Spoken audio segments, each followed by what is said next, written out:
Apmēram 250 cilvēku šodien devās Rīgas ielās, aicinot likumdevējus aizliegt dējēju vistu turēšanu sprostos.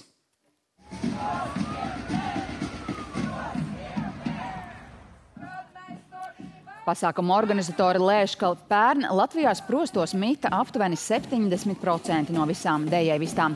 Turklāt aizliegums turēt vistas būros ir pieņemts daudz vietā Eiropā un esot laiks to izdarīt arī Latvijā.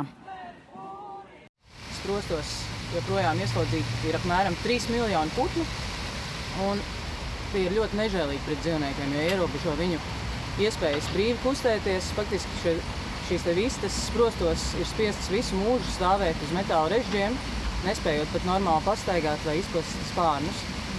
Un tas nemaz nav vajadzīgs, jo ir jau sen labi pārbaudīts cits humānāks olu ražošanas metodas. Biedrība aicina tiešsaistē parakstīt iniciatīvu par brīvību vistām. Pašlaik to izdarījuši vairāk nekā 30 000 cilvēku.